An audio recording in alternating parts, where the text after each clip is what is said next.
Could a monster earthquake sink a portion of Northern California? A new study addresses that very question. The discovery came suddenly. Off the coast of California, deep beneath the surface of the Pacific Ocean, scientists monitoring seismic activity noticed something that made alarms ring in control rooms and research centers. A massive crack had appeared along the ocean floor, stretching for miles, running parallel to some of the most geologically active fault lines on Earth. The size, depth, and shape of the fissure were unlike anything previously documented in the area, and the sheer unpredictability of what it meant pushed authorities into immediate action. The U.S. government wasted no time in issuing a sweeping order. The California coastline was shut down, effectively cutting access to beaches, ports, and offshore activity.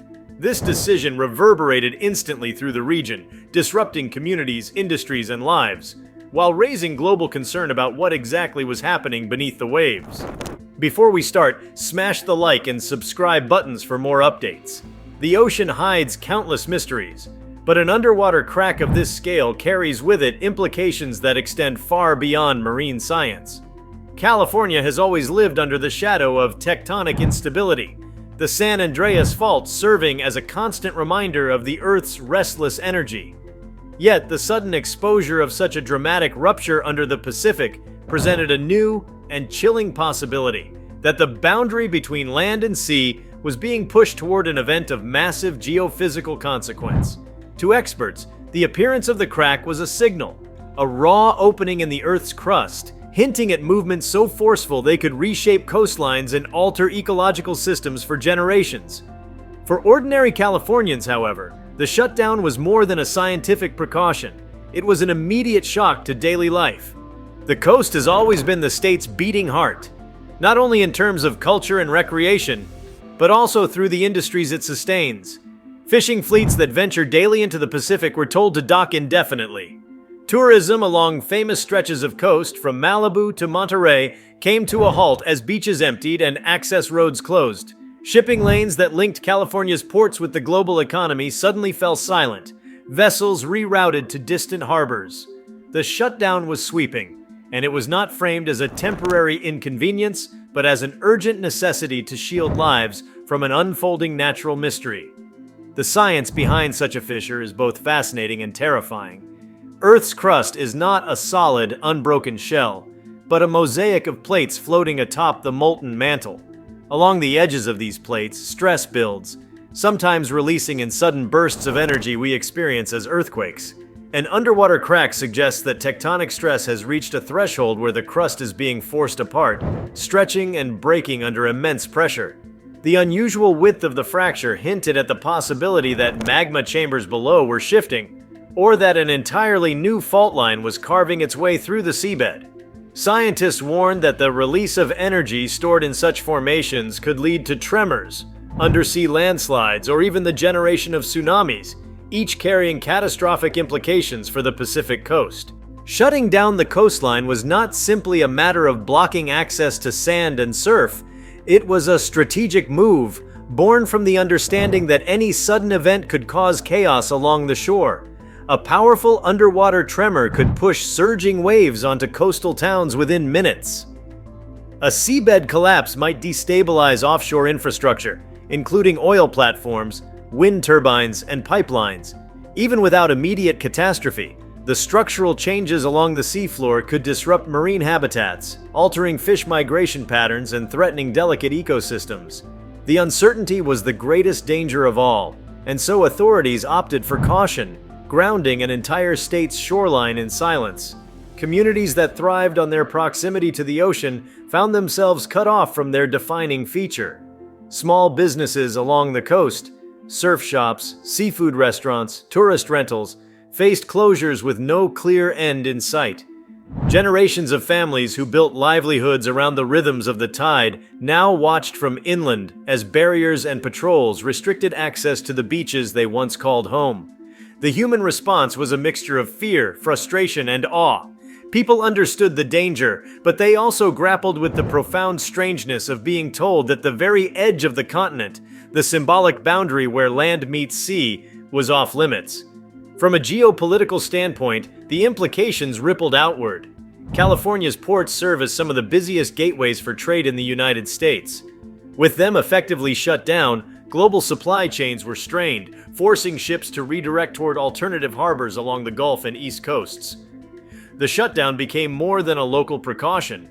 It became a national concern, highlighting the vulnerability of critical infrastructure to natural forces. The discovery of the underwater crack underscored how dependent modern civilization remains on the stability of geological systems that humans cannot control. The decision to halt all activity along the California coast was not made lightly. It was the product of urgent discussions among geologists, oceanographers, military planners, and government officials. Each brought a perspective shaped by their expertise, yet all agreed that leaving the coastline open carried unacceptable risks. The memory of past disasters weighed heavily on their decision-making.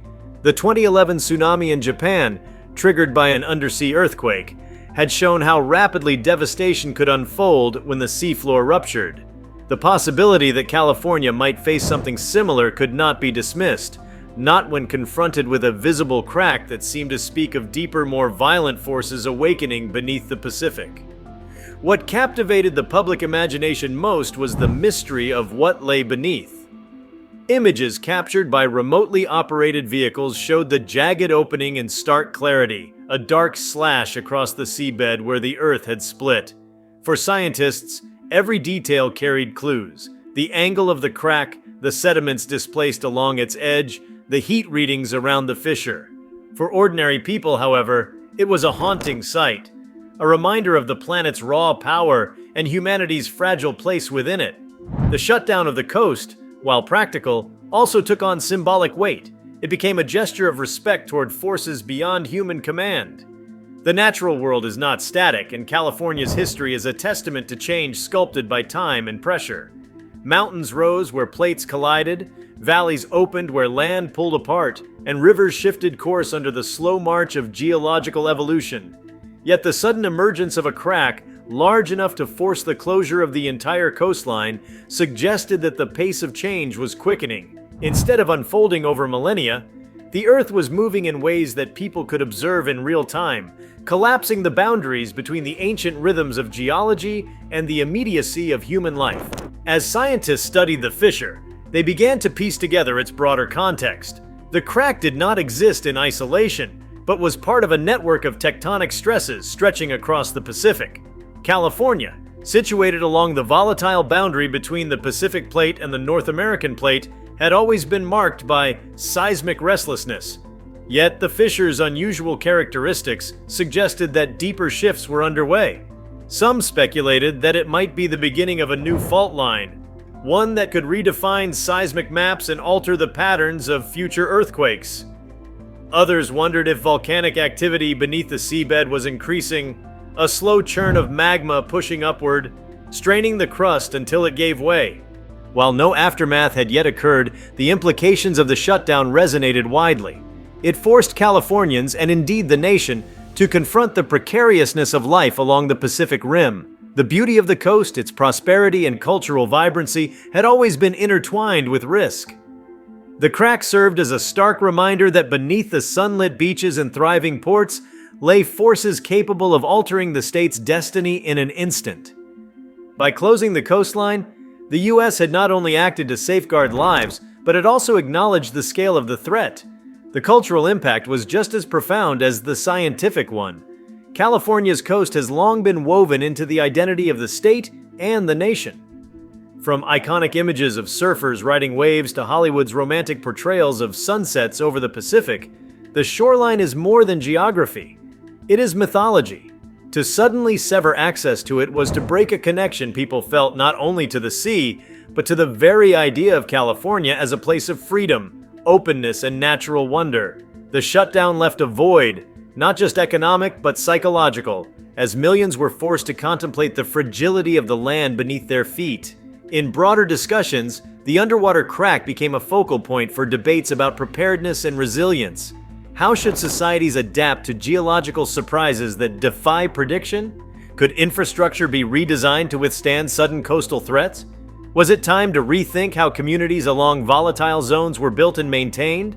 The shutdown served as both a warning and a catalyst, urging deeper reflection on how humans coexist with a planet that is forever shifting, breaking, and remaking itself. Even as the coastline remained closed, life inland continued with an uneasy awareness of the unseen fissure offshore. The shutdown became a story of waiting, of living under the shadow of something vast and incomprehensible, of respecting the possibility of upheaval while hoping for stability. The underwater crack was more than a geological anomaly.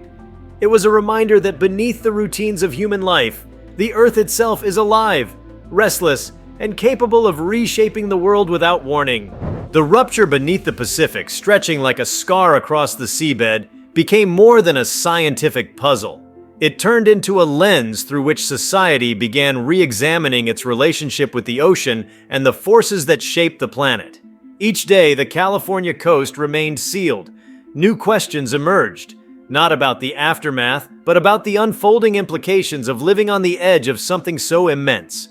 The event marked a rare moment when the hidden tectonic life of the Earth stepped into human awareness, confronting people with realities usually buried beneath water and time. The layers of implication concerned the immense natural laboratory that the crack had opened. Marine scientists recognized immediately that the fissure offered a direct window into geological processes that typically unfold out of reach. Submersibles captured images of superheated water venting from portions of the fracture, suggesting the release of chemical-rich fluids from deep within the crust. Such environments often serve as breeding grounds for extraordinary life forms, organisms adapted to darkness, pressure, and extremes. Microbiologists speculated that new species might already be colonizing the margins of the crack, thriving where chemical reactions substitute for sunlight. The shutdown of the coast, while protective, also preserved the chance to study this alien ecosystem without interference from fishing, tourism, or shipping. The biological implications extended far beyond curiosity. Hydrothermal environments associated with such cracks often contain microbial life that demonstrates unique biochemical pathways. These organisms may offer insights into medicine, biotechnology, and even the origins of life on Earth. By examining life in the fissure, researchers could deepen understanding of how ecosystems survive in extreme conditions and perhaps gain clues to how life might exist on other worlds. Planets and moons with subsurface oceans such as Europa or Enceladus might resemble these environments in fundamental ways. Thus, the crack was not only a geological event, it was also a portal to questions that stretched across the cosmos. Yet for every opportunity the fissure created, it posed equal threats. The closure of the coast underscored the fragility of marine balance. Disruptions to the seabed could scatter plumes of sediment across vast areas, smothering coral and kelp forests vital to coastal food webs. The crack's depth and breadth could redirect underwater currents, subtly altering the transport of nutrients upon which entire ecosystems rely. Fishermen accustomed to following predictable migration routes for tuna, sardines, and anchovies now faced an unknown future. If the fissure diverted currents or heated waters locally, schools of fish might abandon their traditional paths, leaving communities without the harvests that had sustained them for generations. Economically, the shutdown sent shockwaves through industries that had built their fortunes on ocean access. California's ports represent gateways not just for the U.S., but for global trade routes linking Asia to the Americas. A halt along this stretch forced shipping companies to reroute toward Mexico, Canada, or the Gulf Coast, adding days or even weeks to voyages. The costs mounted swiftly, and though the government justified the decision as essential, corporations struggled to reconcile the disruption. Insurance firms reassessed their risk models, factoring in the sudden awareness that underwater geology could immobilize international trade just as effectively as human conflict. The cultural dimension of the event deepened as time passed. The California coast has always stood as a meeting ground of creativity, a place where artists, writers, and dreamers drew inspiration from the sea. The ocean was both backdrop and muse. With the coastline suddenly inaccessible, creative communities found themselves grappling with absence. Painters accustomed to capturing the changing light over the Pacific were cut off from their subject. Writers who walked the shoreline for inspiration confronted silence where once there had been surf and gulls. This absence became its own kind of presence, filling literature, art, and music with a haunting sense of separation. The crack under the sea became a metaphor not just for geological instability, but for the ruptures within human imagination when the familiar is stripped away. In academic circles, the fissure galvanized debates about the scale of human preparedness for natural forces. For decades, California had invested heavily in earthquake readiness, reinforcing infrastructure and educating residents on drills and evacuation protocols. Yet, the sudden crack exposed how much remained outside prediction. Sophisticated models had long suggested that major seismic events were possible, but none had anticipated a fissure of this magnitude appearing so visibly and abruptly under the Pacific. Policymakers, scientists, and engineers were forced into conversations about whether coastal societies had underestimated oceanic hazards compared to land-based ones. Earthquake kits and building codes could protect homes from shaking, but what tools existed for addressing a rupture beneath miles of seawater? The symbolism of the closure grew as national attention fixed on California. For a state celebrated for its openness to the ocean, the shutdown of the coast created a paradox. The Pacific had always been a symbol of freedom, exploration, and opportunity. To have it declared off-limits transformed it overnight into an emblem of caution, restraint, and the recognition of limits. This shift carried psychological weight, challenging a cultural narrative that had long tied California to endless horizons and unbroken optimism. People found themselves questioning whether human progress could truly master or even coexist peacefully with such volatile planetary processes. Meanwhile, deeper exploration of the crack revealed anomalies that intrigued researchers. Instruments detected faint magnetic fluctuations along the fissure, suggesting that molten materials were closer to the seabed than previously assumed.